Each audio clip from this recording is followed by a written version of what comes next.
In Taiwan, boba means big boobs. And they usually don't call this boba. They would call this pearls.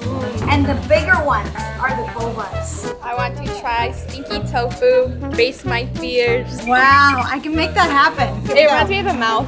I know, and I keep looking at it through like that. Like the tongue. When you said Taiwanese burger, I didn't know what to expect, but it wasn't that. Really?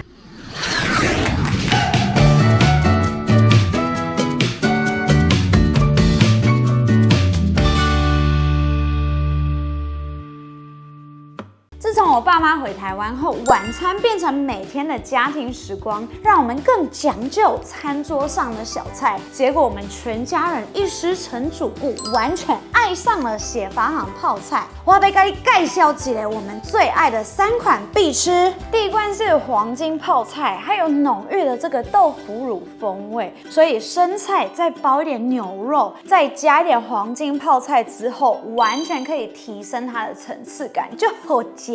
接下来呢，这是韩式泡菜，我很喜欢我的炒饭里面加一点蛋跟泡菜，就是浓郁又带一点酸辣，就非常的开胃。那这个呢是泰式菇菇，它泰式的这个请你酱汁，酸甜微辣，那里面还有搭配杏鲍菇和青木瓜丝，就是很清爽的沙拉，正中我的胃。我还特别选了番茄梅梅和催泪皮蛋拌酱。那番茄梅梅是季节限定款，它是微酸微甜，我觉得还蛮不错吃的。然后催泪皮蛋绝对是百搭的拌酱，那是用松花皮蛋搭配台式的经典新香料，配各种主食啊、汤青菜啊、日常料理，全部都让层次风味大提升。如果你也想让桌上的配菜更丰富的话，绝对要试试协发行泡菜，满899就可以享免运，加入会员最高可以折100块哦，让吃饭变成一种享受。赶快去下单吧 ！Now let's get started with today's video. 哈哈，我是沙白。Hi, I'm Felicia. Hi, I'm Stephanie. Hi, I'm Tiffany. We are now in Taichung, which is the middle of Taiwan. I know you guys said you guys like boba, right? Love boba. So you can't come to Taichung without seeing the birthplace of boba. So it's actually kind of like a legend, and it might not be true, it might be true. We're not really sure. There's 2 stories. One is that boba originated here in this shop in the 1980s. And another one is that it originated in Tainan. So before coming to Taiwan, did you know that boba originated in Taiwan? I did. Yeah, that's what I heard. Yeah. Okay. Yeah, and there's also another shop. It's called Ding Tea, and it's a Taiwanese boba shop. Ooh. And I love their boba better. They use They're like golden. Yeah, They're they have. golden boba. It's kind of like see-through, and it's a bit like harder. Do you guys know how many names boba has? I hear it referred to as tapioca balls, Bubble tea. boba, pearls. Oh, Yeah, so there's definitely a lot of names going on. There's like pearl tea, pearl milk tea, boba milk tea, tapioca tea, like tapioca pearls. tapioca pearls, tapioca balls, boba balls, blah, blah, blah, blah, blah. There's so many. Are you guys ready to try? I'm so ready. Okay. Versatile. Yay! Let's go. But then walking into the tea house, I really felt like we stepped back in time in like the 80s. Like the it was, 80s. yeah, it was very hangout vintage. I really liked it. Yeah, it was a total vibe. And then they had food that you can eat there in the tea thought it was house. just gonna be like I thought boba. it was just gonna be drinking boba. That's all I thought too. And then like on the wall there was all the different like fun facts of the Yes. history and stuff, so you get to just enjoy it and then eat it at the same time. We walked in, and the first thing they did when they sat down was very Taiwanese, is they started taking selfies. Yeah. And I was like, oh, they like it. Cute. That's our stamp of approval. I'm so excited though for this boba. I've never been to this shop before. I'm really excited to see like really what's the first boba ever taste like. Yeah. Every boba shop that I go to, the size of the boba, like taste and texture of it is also different. Yeah, she's the true boba master. So she's gonna tell us if this is up to par or not. My coworkers call me the boba queen. The boba literally, queen, she's the obsessed. connoisseur. Oh, it's foamy. Ooh. Picture time. Phone eats first. To me. We also have kung fu noodles. Ooh. Ding, ding, ding. Yay! Wow. The boba's very small. It's very very much smaller. You guys know something? In Taiwan, boba means big boobs. And they usually don't call this boba. They would call this pearls. And the bigger ones are the bobas. So, fun fact here. Cheers to that. It's very smooth, and because they're so small, they just kind of go down. Really good. It's very airy. Yeah, the flavor is really light, but it's still definitely got a little bit of that brown sugar, a little bit of that tapioca. Yeah. Like, it's doing all the things right here. Do you guys want to try the Kung Fu noodles? Oh my gosh, yes. Okay, I'm going to teach you a Taiwanese word. So this is not Mandarin, this is Taiwanese. All right. To say mix it up or stir it up, it's la lai. You gotta la it up. Ooh, yeah, girl. Okay, let's wrap. La Ooh, it's so thick. I'm so excited for this. I think these might be the best noodles I've had so far. I agree. These are really good. They're This is so flavorful, but not overpowering. Not super saucy. Oh my And gosh. they're thick, but not super thick. So Yeah, this is the first time I think that we've had something that they haven't been like, oh, I would add this or add that. Like, I would wow. not add or change anything about this dish. It hits the spot. Because sometimes, since boba can be very sweet, especially like in America, when you do have something that's like savory, like noodles, sometimes it doesn't really complement each other. But at this boba shop, it was like the boba was very light and it complemented well with the noodles. This one, I'm definitely giving them 100% on these noodles. I would definitely bring like my friend who's never been to Taiwan here, like probably first. So that was like definitely just like a fun experience because you get to learn the history of like your favorite sweet treat and enjoy some good noodles. So I feel like that was like just great. check off the list. Yeah, check off the list. Another thing that I can add to like, oh, I went to the first place. Did you? No. Okay, so we're here at our first little destination. And this place, actually, Stephanie, you found this place. I was doing some research like in the area. This is one of the ones that popped up. It was like a popular site and it looked really pretty and interesting. Using English to search places in Taiwan, is it hard to find information about it? It was kind of hard because like the locations, like I didn't know how everything was close to each other or like if it was like gonna be way out of the way or not, but I was just like, it looks like it's worth a shot. Okay, so let's check this place out. It looks pretty.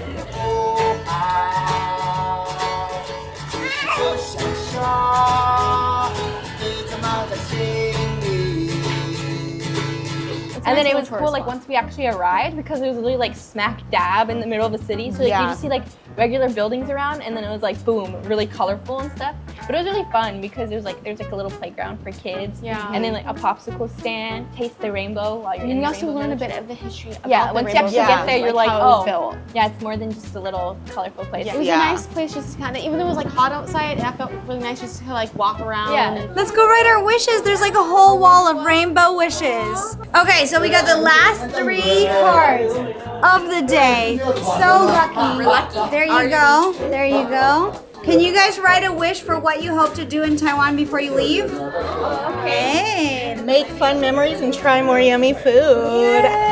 I want to try stinky tofu, face my fears. Yes, you got this, girl. Wow, I can make that happen.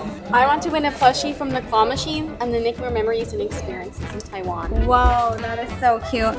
So I didn't get a paper because they ran out. They had the last 3, but it's okay because instead of hanging my wish on the wall, I hung my wish on my ears. Get rich, 发财。这趟旅程最可怜的就是 Eric， 因为他要帮4个女生拍照，超好笑的。How do you feel being the photographer, honey? That's what I do best. 谢谢，加油！谢谢。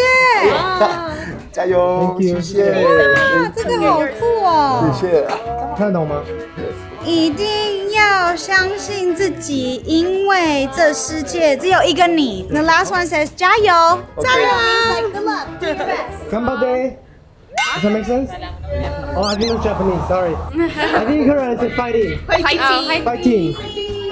then of course we met this guy dressed as He's like an Iron Man. entertainer. He was like a musician, he played music, and then he also helped take made it more pictures with lively. us. And Yeah. it was just really fun, like the pictures that he did. Like He knew how to poses. get those angles for the pictures. Definitely. That was Leave fun. your mark. Just add more to the experience. Yeah. Oh, he's holding your He's like holding He my decided to hold her hand.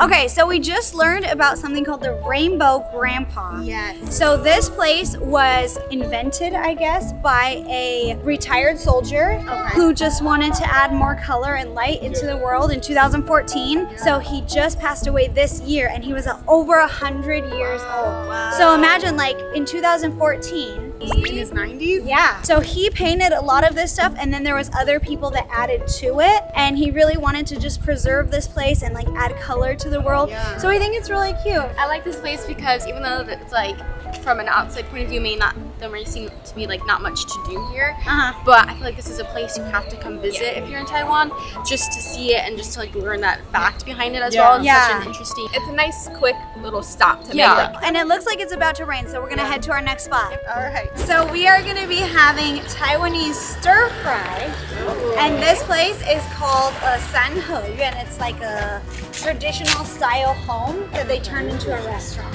So this is the name of the restaurant. It's called Wen Dao, and that's Taiwanese from my home. Oh. Yeah, so it's like it's a traditional style home, inviting you to their home to eat some food. I liked the name of the restaurant. It's called My Home. It really felt like you were going into someone's home. We were sitting out there on their patio having this wonderful dinner. This restaurant is actually Michelin rated. Oh. So usually in the States, when you think of Michelin rated, you're thinking like super high end. Yes. But here in Taiwan, we have a lot of Michelin rated like stalls. So it's just that the flavor of the food is so good that it can get them a star. I'm ready to dive in. I don't really know what to expect. I feel like this red and white canvas covering, it's giving like Italy for some reason, like Italian. I really like the whole setup of this place. It really sets a chill mood. Yeah. And then more and more people, like groups, whether it was families or just groups of friends, more of them kept being seated around us. And like everybody was like talking and like they were loud. We didn't know those people, but we felt like we were all family, like at a family party or a gathering. So the first dish that we're gonna be having, obviously you have to start with your rice base, right? Obviously. And then we're gonna be having kung pao bean. It's very like aesthetically pleasing to the eyes, the visual. Well, I love how they do all of the different colors. Like it looks so colorful. It looks so pretty. And the little flower just like adds to it. It's cute. Ooh, I wasn't expecting them to be that thick. Now you can see why they get the star. Yeah. You make sure you're taken care of, that's for sure. Cheers to beef. Cheers, cheers, Cheers. It's so hot. The spicy really hits back Right in your off the throat. bat. It's so good and so flavorful. It's juicy. It's making my eyes water. The flavors just burst in your mouth. The spice just like kicks you in the back of the throat. Yep. But it's so good. It's so juicy and tender. I've said this like so many times before, but like I'm picky with my meat, especially steak, because if it's too fatty or chewy, like I just can't eat it. But this one, it's just cooked so well, and it's like nice and tender, but it's not like too hard or crunchy or burnt on the outside. So I really like the way they cooked it. So the next one we're gonna be trying also has bell peppers in it to give it some color, and this is called pai gu. Pai gu. Pai gu is basically like pork. Is this one spicy too? No, this one I think is gonna be more of like a sweet and sour type of flavor. So I'm excited for this one. Yeah, me too. Yeah, be careful of the bone. That's one thing that you have to watch out for with Taiwanese food is that sometimes in the meat, they prefer to leave the bone inside. Whereas if it was in the States, most of the time, all the bones are gone. Oh my gosh, we should have started with this, I feel like, because it's such a good opener. The breading and the sauce reminds me of the cheap pie we had last night. It's a safe choice too. Yeah. And it's like familiar. So like I feel like a lot of people I feel like you can find something like will this in America. find this really tasty. Yeah, like this is definitely one of those things where like a grandma cooking it at home for her family here in Taiwan. Like I feel like a lot of these dishes are more of like the home cooked style meal rather than like restaurant food. Right. So the next thing we're gonna be having is calamari. It's fried with a salty egg on the outside. So it's a taste that you guys have had before, but it's basically deep fried squid. I feel like I need a sauce.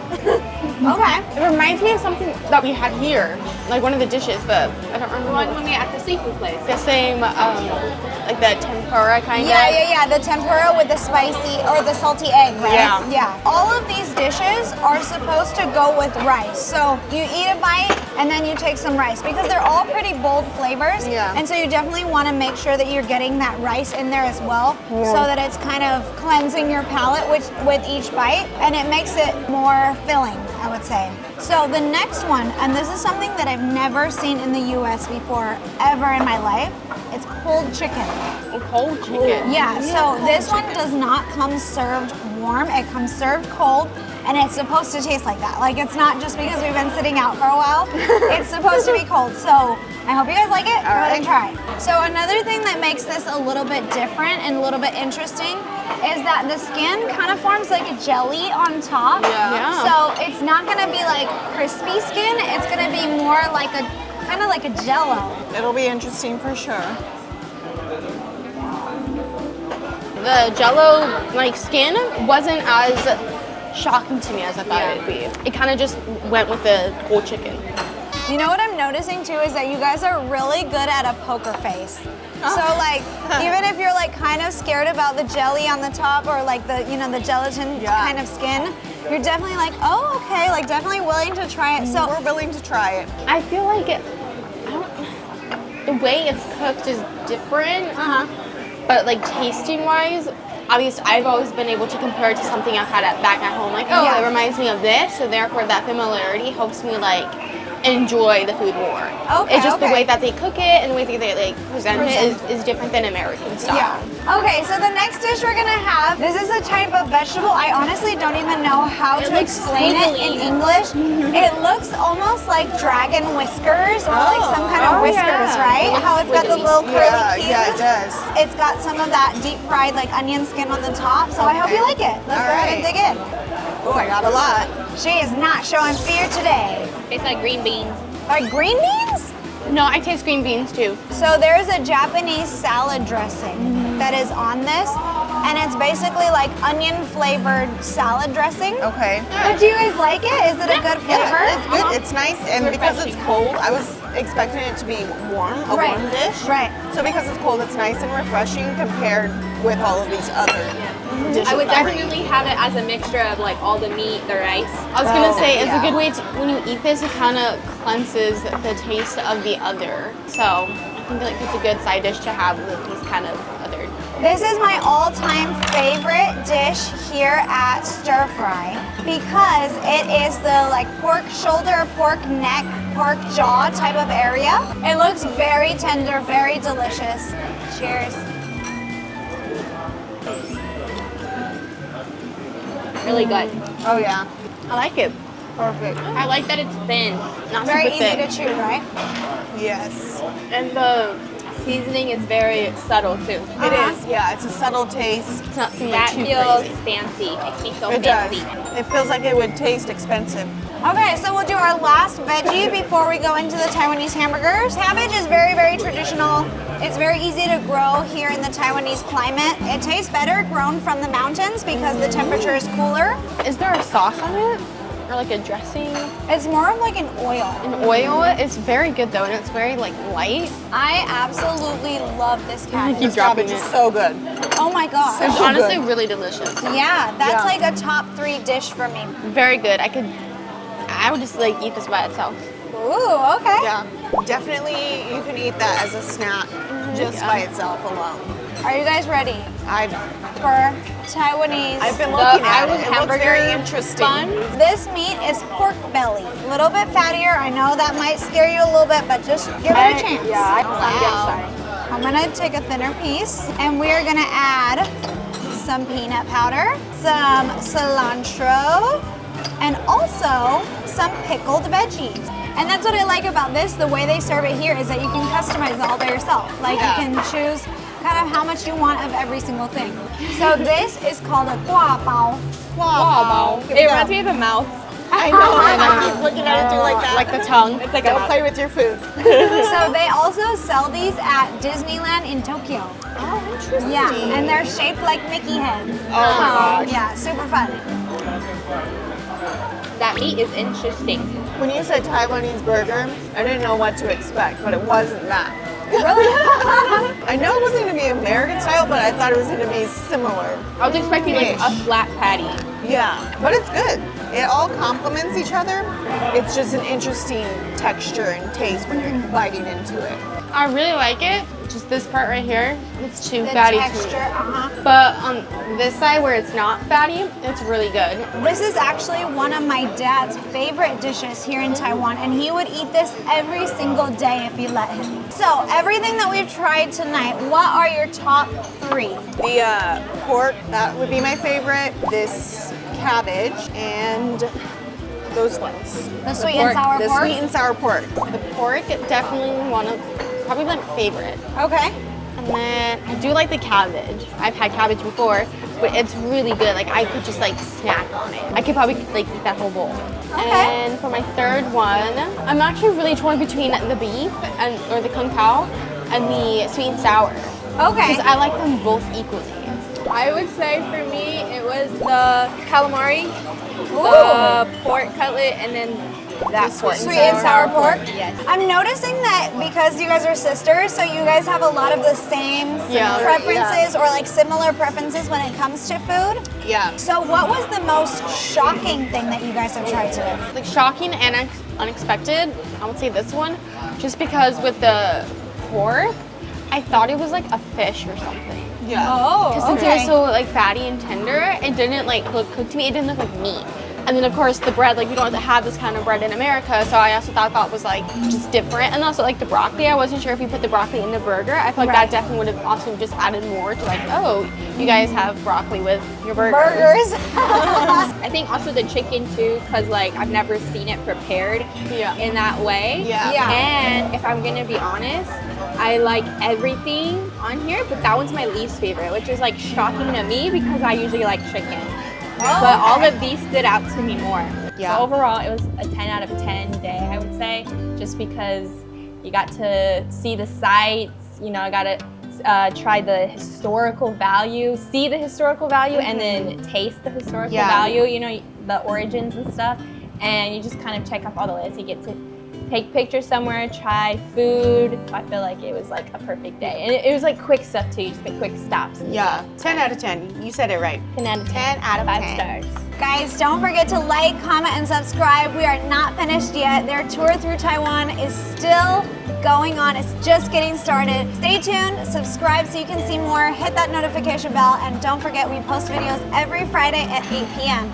Thank you so much for watching, and we will see you next time. Bye-bye.